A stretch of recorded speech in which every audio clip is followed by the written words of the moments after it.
নমস্কাৰ শ্ৰদ্ধা ছাৰবেদসকল আমি আমাৰ ইয়াৰ আগৰ ভিডিঅ'ত আপোনালোকক স্কুল ইভালুৱেশ্যনৰ যিখন OMR বা গুণোৎসৱৰ যিটো পৰ্টেলত কেনেকুৱা ধৰণে এই পাছৱৰ্ড চেঞ্জ কৰিব লাগে সেই কথাখিনি কৈছিলোঁ আৰু আপোনালোকে ভালে কিছু মেছেজ দিছে আৰু মেছেজৰ প্ৰতি সঁহাৰি জনাই এই ভিডিঅ'টোৰ জৰিয়তে স্কুল ইভালুৱেশ্যনৰ ফৰ্মখন ষ্টেপ বাই ষ্টেপ কেনেকুৱা ধৰণে ফিল আপ কৰিব লাগে সেই কথাখিনি ক'বৰ কাৰণে চেষ্টা কৰিম আশা কৰোঁ ভিডিঅ'টো শেষলৈকে চাব আৰু ভিডিঅ'টো চাই উঠি আপুনি উপকৃত হোৱা বুলি ভাবিলে লগৰ শিক্ষক বন্ধু বান্ধৱীসকললৈকে ফৰৱাৰ্ড কৰিব কাৰণ সকলোৱে স্কুল ইভালুৱেশ্যনৰ যিখন ফৰ্মখন ফিল আপ কৰিব লাগিব তেনেহ'লে আহকচোন ষ্টেপ বাই ষ্টেপ স্কুল ইভালুৱেশ্যনৰ OMRখন কেনেকুৱা ধৰণে ফিল আপ কৰিব লাগে সেই কথাখিনি জানিবৰ কাৰণে চেষ্টা কৰোঁ লগতে শ্ৰদ্ধা ছাৰবেদসকল ইতিমধ্যে যদি আপোনালোকে আমাৰ ফেচবুক পেজ নলিনী কান্ত ডেকা ফলো কৰা নাই ভিডিঅ ডেছক্ৰিপশ্যনত লিংক দিয়া আছে অনুগ্ৰহ কৰি পেজটো ফলো কৰি ল'ব বুলি আশা কৰিলোঁ ছাৰবেদসকল নিৰ্দিষ্ট যিটো লিংকটোত যেতিয়া আপোনালোকে ক্লিক কৰিব ক্লিক কৰাৰ লগে লগে আপোনালোকৰ এনেকুৱা ধৰণৰ এখন পেজ খোল খাব আপোনালোকে ব্ৰাউজাৰত যদি খোলে তেতিয়াহ'লে ডেস্কটপ সাইট কৰি ল'ব আৰু তাৰ পিছত আপোনালোকৰ বাওঁ হাতৰ ওপৰ ফালে চাব লগ ইন বুলি এটা অপচন দেখা পাব আপুনি কি কৰক এতিয়া লগ ইন অপচনটোত ক্লিক কৰি দিয়ক যেতিয়া আপুনি লগ ইন অপচনটোত ক্লিক কৰিব ক্লিক কৰাৰ লগে লগে আপোনালোকৰ গুণোৎসৱৰ যিটো এই চিম্বলটো এটো কেনেকৈ আহিব আৰু তলৰ ফালে গলে চাওক ইয়াতে পাঁচটা অপচন দেখা পাব state login district login block login school login external evaluator login আপোনালোকে লগইনত ক্লিক কৰাৰ লগে লগে ইয়াতে স্কুল লগইনটোৱে প্ৰথম সচৰাচৰ এনেকুৱা ধৰণে ওলাই থাকিব যেহেতু স্কুল লগইনৰ সংখ্যা বেছি হয় গতিকে মেইন পেজটোত প্ৰথমতে খোলাৰ লগে লগে স্কুল লগইন বুলি পাব দিছক লগইন এট স্কুল ইয়াতে ইউজাৰ আইডি আৰু পাছৱৰ্ড আছে ইউজাৰ কোডটো হ'ল আপোনালোকৰ বিদ্যালয়ৰ ইউজাৰ আইডি আৰু প্ৰথম যেতিয়া আপোনালোকে ইয়াত ক্লিক কৰিব লগইন কৰিবৰ কাৰণে চেষ্টা কৰিব তেতিয়াও আপোনালোকৰ পাছৱৰ্ডটো হ'ব আমাৰ ইউজাৰ কোডটোৱে অৰ্থাৎ ইউজাৰ আইডিও ইউজাৰ কোড পাছৱৰ্ডটো ইউজাৰ কোড প্ৰথমবাৰৰ কাৰণে তাৰ পিছত আপুনি কি কৰিব লাগিব আপুনি আপোনাৰ পাছৱৰ্ডটো চেঞ্জ কৰিব লাগিব অৰ্থাৎ এটো হৈছে আপোনাৰ প্ৰত্যেকখন বিদ্যালয়ৰ বাবে ডিফল্ট পাছৱৰ্ড প্ৰত্যেকখন বিদ্যালয়ৰ ইউজাৰ আইডি ইউজাৰ কোডটোৱে হৈছে বিদ্যালয়খনৰ ডিফল্ট পাছৱৰ্ড এতিয়া মই এখন বিদ্যালয়ৰ যেটো এই ডাইচ কোড ব্যৱহাৰ কৰি মই বিদ্যালয়খনৰ সাইটটো খুলি ল'বৰ কাৰণে চেষ্টা কৰিম আৰু তাৰ পৰৱৰ্তী পৰ্যায়ত কেনেকুৱা ধৰণে স্কুল ইভালুৱেশ্যনখন অনলাইন কৰিব লাগিব এই কথাটো দেখুৱাবৰ কাৰণে চেষ্টা কৰিম শ্ৰদ্ধা ছাৰবেদসকল আমাৰ ফেচবুক পেজ নলিনী কান্ত ডেকা এই নলিনী কান্ত ডেকা ফেচবুক পেজত আমি ইউটিউবত আপলোড কৰা সকলোবিলাক ভিডিঅ' বা আন কিছু খবৰ শিক্ষাৰ লগত জড়িত খবৰ যিবিলাক নেকি শিক্ষক শিক্ষয়িত্ৰী আৰু ছাত্ৰ ছাত্ৰীৰ কাৰণে উপযোগী তাত আমি আপলোড কৰোঁ গতিকে আপুনি যদি আমাৰ ফেচবুক পেজ নলিনী কান্ত ডেকা এতিয়ালৈকে ফলো কৰা নাই অনুগ্ৰহ কৰি পেজটো ফলো কৰিব ভিডিঅ'ৰ ডেছক্ৰিপশ্যনত লিংক দিয়া আপুনি ইউজাৰ কোড ব্যৱহাৰ কৰি যেতিয়া আপুনি লগইন কৰিব লগইন কৰাৰ লগে লগে আপোনালোকৰ এই পেজটো আহিব ইয়াতে চাওক কি দিয়া আছে inter new password to continue অৰ্থাৎ পাছৱৰ্ডটো চেঞ্জ নকৰালৈকে আপুনি ভিতৰ যাব নোৱাৰে পাছৱৰ্ডটো চেঞ্জ কৰিবই লাগিব ইয়াতে দুটা অপচন আছে এটা হৈছে ইন্টাৰ পাছৱৰ্ড আৰু হৈছে পিছৰটো হৈছে ইন্টাৰ কনফাৰ্ম পাছৱৰ্ড অৰ্থাৎ দুটা একে হ'ব লাগিব তাৰ পিছত চেঞ্জ পাছৱৰ্ডত আপুনি কি কৰিব লাগিব ক্লিক কৰিব লাগিব আপুনি আপোনাৰ প্ৰয়োজন অনুসাৰে বৰ্ধনীয়াকৈ এটি পাছৱৰ্ড বনাই লওক আৰু পাছৱৰ্ডটো আপুনি ইয়াতে কি কৰক দিবৰ কাৰণে চেষ্টা কৰক আপুনি যেতিয়া পাছৱৰ্ডটো চেঞ্জ কৰাৰ পিছত আপোনাৰ এই পেজটো খোল খাব এই পেজটোত চাও ইয়াতে তিনিটা অপচন আছে এ বি আৰু সি এ যিটো অপচন হেতু হৈছে co scholastic activities and others area co scholastic activities মানে হৈছে আপোনাৰ বিদ্যালয়ৰ মৰ্নিং এছেম্বলিৰ পৰা আদি কৰি আন যিখিনি কথা আছে সেই আটাইখিনি কথা কো স্কলাষ্টিক এক্টিভিটিজ বুলি কোৱা হ'ব আৰু আপোনালোকে যিখন আমাৰ গুণোৎসৱৰ হাতপুথিত এই কথাখিনি পাব কো স্কলাষ্টিক এক্টিভিটিজ মানে হৈছে সহবিদ্যায়তনিক এই যিখিনি সহবিদ্যায়তনিক কাৰ্য বিটোত আছে কমিউনিটি পাৰ্টিচিপেশ্যন এণ্ড কন্ট্ৰিবিউশ্যন এই কমিউনিটি পাৰ্টিচিপেশ্যন এণ্ড কন্ট্ৰিবিউশ্যন মানে হৈছে সমাজৰ অংশগ্ৰহণ আৰু সমাজৰ এই কন্ট্ৰিবিউশ্যন সমাজে কিবা দিছে নেকি অৰ্থাৎ সমাজৰ অংশগ্ৰহণ আৰু সমাজৰ দান বা তেনেকুৱা ধৰণে ক'ব পাৰে সমাজৰ অংশগ্ৰহণ অৰ্থাৎ সমাজৰ ব্যক্তিসকলে আপোনালোকৰ বিদ্যালয়ৰ কাৰণে কেনেকুৱা ধৰণে কাম কৰিছে এইটো বি সিটোত হৈছে school infrastructure and other facilities school infrastructure and other facilities মানে হৈছে বিদ্যালয়ৰ আন্তঃগাঁথনি আৰু আন সুবিধাসমূহ। এতিয়া বিদ্যালয়ৰ আন্তঃগাঁথনিৰ কাৰণে যিটো আপুনি ইয়াতে উত্তৰ দিব সেই উত্তৰটো শিক্ষা বিভাগে খালি আপোনালোকৰ বিদ্যালয়খন কেনেকুৱা সেইটো চাবৰ কাৰণেহে কৰিব, তাত কিন্তু কি নকৰে, তাৰ মূল্যায়ন নকৰে। মূল্যায়ন কৰিব এ আৰু বি, অৰ্থাৎ পোষ্ট স্কলাষ্টিক এক্টিভিটিছ, তাৰপিছত community participation and contribution. Post scholastic activities, মই এখন LP স্কুল খুলিছোঁ, পোষ্ট স্কলাষ্টিক এক্টিভিটিছত আপোনালোকৰ এখন প্ৰাথমিক বিদ্যালয়ৰ কাৰণে 13টা পইণ্ট আছে। আৰু আপুনি যদি কমিউনিটি পাৰ্টিচিপেশ্যনত ক্লিক কৰিবৰ কাৰণে চেষ্টা কৰে, এতিয়া কিন্তু আপুনি নোৱাৰিব। যেতিয়া আপোনাৰ এই 13টা পইণ্ট মানে কমপ্লিট হ'ব, কমপ্লিট হোৱাৰ পিছত আপুনি কি কৰিব পাৰিব, community participation and contribution click কৰিব পাৰিব বা তাৰ সেই অপশ্যনকেইটা ফিল আপ কৰিব পাৰিব। প্ৰথমতে আপোনালোকে কি কৰিব লাগিব, পোষ্ট স্কলাষ্টিক এক্টিভিটিছৰ কেইটা ক্লিক কৰিব লাগিব। ইয়াতে কিন্তু এটা নিৰ্দেশনা আছে বা এটা সতৰ্কবাণী আছে, এবাৰ ফাইনেল ছাবমিশ্যন কৰাৰ পিছত আপুনি কোনো ধৰণৰ এডিট কৰিব নোৱাৰিব। গতিকে আপুনি কৰোঁতে ভালদৰে চাই চিন্তিহে এইখিনি এডিট কৰিবৰ কাৰণে চেষ্টা কৰিব। শ্ৰদ্ধাৰ ছাৰ বাইদেউসকল, আমি যদি বিদ্যায়তনিক বা পোষ্ট স্কলাষ্টিক এক্টিভিটিৰ যিকেইটা পইণ্ট আছে, পইণ্টকেইটা প্ৰথমতে ফিল আপ কৰিবৰ কাৰণে যাওঁ, প্ৰথম যিটো আপোনাৰ 13টা পইণ্টৰ 1 নম্বৰ পইণ্টটো হৈছে morning assembly as per observation, অৰ্থাৎ প্ৰাতঃসভাৰ কথা উল্লেখ কৰা হৈছে। ইয়াতে চাওক এ নম্বৰটো দিছে, মই গোটেইকেইটা আপোনালোকক এনেকুৱা ধৰণে কৈ নিদিওঁ, কিন্তু প্ৰথমটো কৈ দিবৰ কাৰণে চেষ্টা কৰিম কেনেকুৱা ধৰণে ফিল আপ কৰিব লাগে। প্ৰথম পদটো হৈছে conducted in discipline and systematic way. আপোনালোকৰ বিদ্যালয়ত প্ৰাতঃসভা বৰ শৃংখলাবদ্ধভাৱে উদযাপন কৰা হৈছে নে নাই। আপুনি স্কুল ইভালুৱেশ্যন কৰাৰ সময়ত ইয়েছ বা ন' দিব লাগিব। আপুনি আপোনাৰ বিদ্যালয়খনত কেনেকুৱা ধৰণে উদযাপন কৰা হৈছে সেইটো জানিব। ধৰা হ'ল আমি ইয়েছ দিছোঁ কাৰণ আমাৰ বিদ্যালয়ত চিষ্টেমেটিকভাৱে নিশ্চয় হ'ব। 2 number, all students and teacher participated. প্ৰত্যেকজন শিক্ষক আৰু ছাত্ৰ ছাত্ৰীয়ে অংশগ্ৰহণ কৰিছে নে নাই, এইটোও অংশগ্ৰহণ কৰিছে, গতিকে আমি ইয়েছ দিলোঁ। তাৰপিছত SMC, SMDC, MG মাতৃগোট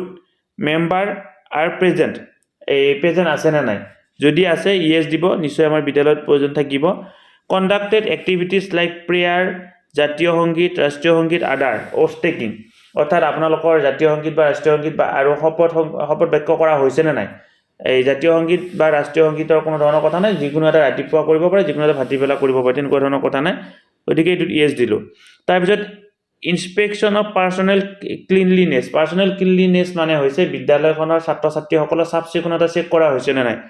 তাত ইয়েছ দিয়া হ'ল কাৰণ চাফ চিকুণতা চেক কৰা হ'বই। তাৰপিছত কি আছে চাওক,